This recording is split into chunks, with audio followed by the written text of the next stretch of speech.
Պարոն Փաշինյան, ընտրություններին մասնակցած 7 քաղաքական ուժեր դիմել են Սահմանադրական դատարան, վաղը արդեն այդ միասնական հայցով քննարկում տեղի ունենալու, նրանք համարում են, որ այս ընտրությունները կեղծված են, ոչ լեգիտիմ են եւ դա բողոքարկում են Սահմանադրական դատարան, ինչպիսին է իշխող քաղաքացիական ուժի կամ այս դեպքում ձեր անձնական տեսակետը ընտրությունների վերաբերյալ ընդդիմադիր ուժերի արձագանքների հետ կապված, արդյոք չունեք մտավախություն, որ Սահմանադրական դատարանը ընտրությունների արդյունքները կհամարի չեղյալ եւ նոր ընտրություններ կնշանակվեն, սա որպես առաջին հարց եւ երկրորդ հարց, նաեւ ըստ էության նոր կաբինետ պետք է ձևավորվի, դուք ինչպիսի փոփոխություններ եք պատրաստվում գնալ, արմատական փոփոխություններ լինելու է արդյոք գործադիրի կազմում եւ նաեւ նոր ազգային ժողովի նոր նախագահի հետ կապված մամուլում 3 անուն է շրջանառվում գործող նախագահ Ալեն Սիմոնյանի, փոխնախագահ Ռուբեն Ռուբինյանի եւ Հայկ Կոնջորյանի խմբակցության ղեկավարի ձեր անձնական տեսակետը այս 3 անձանցից դուք կցանկանայիք տեսնել ազգային ժողովի նախագահի պաշտոնում, շնորհակալություն։ Սահմանադրական դատարանի գործընթացի հետ կապված որևէ մեկնաբանություն չեմ անի, որովհետև կոռեկտ չէ, այսինքն մենք մեր դիրքորոշումները, մեր ներկայացուցիչները ներկայացնեն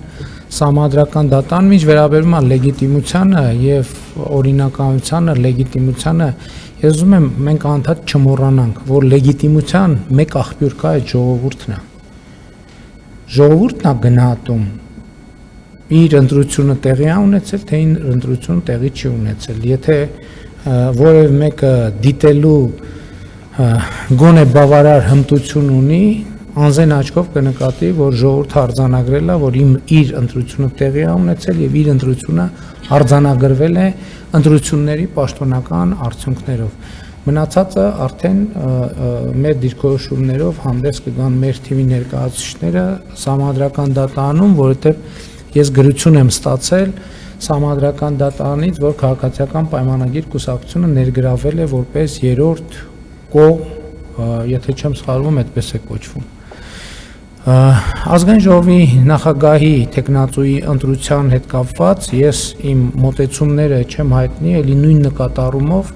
որովհետև քաղաքացիական պայմանագիր կուսակցությունում այսօր տեղի է ունենալու նիստ, որտեղ որոշում են կայացվելու առաջադրված տեխնացուներից փակ գաղտնի քվեարկությամբ ընտրվելու է մեկը եւ ով որ կընտրվի դրա մասին ենթադրում եմ կլինի չեմ ենթադրում կլինի հանրային իրազեկում, այսինքն մեր պլանը այս է, որ այսօրվա նիստում այդ հարցով մենք պետք է լսենք տեխնացուներին, հարցեր տանք, մտքեր փոխանակենք եւ որոշում կայացնենք։ Ես իմ քվեարկությունը կանեմ փակ գաղտնի ռեժիմով, ինչպես նաեւ մյուս գործընկերները։ Գործադիրի կազմի հետ կապված ես ասել եմ, որ ընդհանուր առմամբ կառավարության կազմում փոփոխություններ չեմ տեսնում, չեմ նախատեսում, այսինքն կառավարության անդամների փոխվարչապետեր եւ նախարարներ այլ մակարդակներում որոշ փոփոխություններ ենթադրում եմ, որ տեղի կունենան։ Ոչ թե ենթադրում եմ, այլ մտածում եմ, որ փոփոխություններ տեղի կունենան։ Իմիջայլոց դուք եթե ուշադիր եղել եք, ես հայտարարություն եմ տարածել, որով հրավիրում եմ աշխարհի 200 լավագույն բուհերի շրջանավարտներին ներառվելու կառավարության կադրային բանկում, իհարկե պատահականություն չէ, որ հենց այս ժամանակաշրջանում եմ այդ հայտարարությունը տարածել, որովհետև մենք դեռ ունենք ըստ էության ավելի քան 1 ամիս, համարյա 2 ամիս ժամանակ կառավարության եւ նրա ինստիտուտների ձևավորման շուրջ մտածելու եւ ես չեմ բացառում, եթե կլինեն այնպիսի անձինք, այնպիսի մարդիկ, որոնք որոշակի չափանիշների կհամապատասխանեն եւ կառավարության ռազմավարական տեսլականը կկիսեն, ես չեմ բացառում, որ հենց այս փուլում տեղի կունենան նշանակումներ, համենայն դեպս իմ մտադրությունը դա է, որ մենք նաեւ նոր մարդկանց բերենք եւ եթե ձեր մոտ հարց ծագի, իսկ ինչու այդ հայտարարությունը ես չէի անում, ասենք օրինակ մի տարի առաջ, տարի ու կես առաջ, որովհետև իմ փորձառությունը ցույց էր տալիս, որ դա հաջողություն չէր ունենալու, բայց քանի որ մենք որդեգրել ենք կատարողականի հիման վրա վարձատրության համակարգ,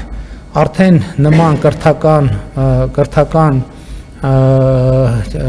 ճանապարհ եւ որակավորում ունեցող մարդկանց համար համոզված եմ Հայաստանի Հանրապետությունում պետական աշխատանքը գնալով կլինի ավելի ու ավելի գրավիչ եւ սրանից կօգտվեն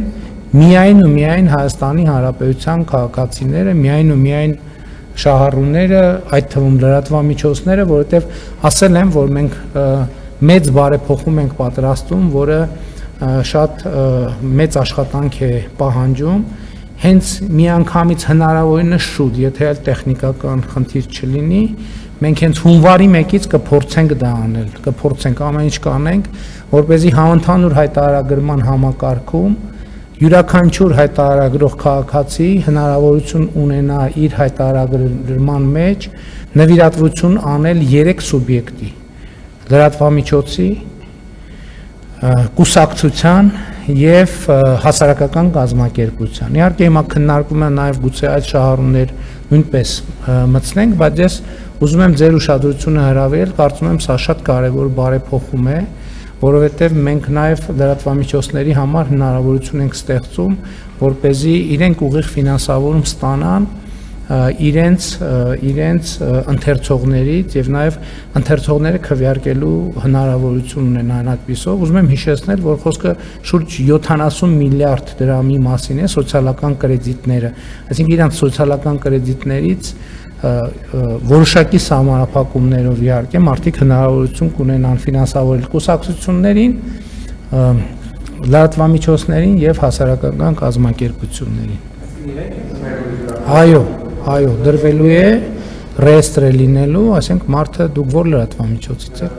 իրականում է։ Ասենք մարդը երբ որ համընդհանուր հայտարարագիրը լրացնի եւ սոցիալական կրեդիտները ստանալու փուլում ինքը կարող է ընտրել, որ ենթադրում ենք կա առաջարկ, որ 1000 դրամ լինի սկզբնական շրջան, որտեղ շատ մեծ թվով մարդկանց մասին է, ասենք օրինակ, եթե 1000 կարա միանգամից 1000 դրամ նվիրի այսինչ լրատվամիջոցին, 1000 դրամ այսինչ կուսակցությանը, 1000 դրամ այսինչ հասարակական կազմակերպությանը եւ այս սոցիալական կրեդիտ։ Ճիշտն ասած չենք մտածել, որ պարտադիր լինի կամավոր երևի, որ մարդը պետքա ուզենա, ոնց իրեն պարտադրենք, որ չէ պետքա նվիրել։ Չէ, պարտադիր կամավոր կլինի։ Եթե իմիջիայլոց, եթե գաղափարներ ունենաք,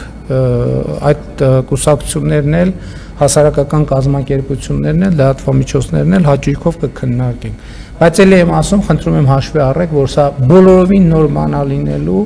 եւ այդտեղ պետք է աշխատենք, որպեսզի հասկանանք։ Ես հույս ունեմ, որ այսպիսով մենք կկարողանանք հասնել նրան, որ Հայաստանում եւ հասարակական կազմակերպությունները եւ լրատվամիջոցները եւ կուսակցությունները հասնեն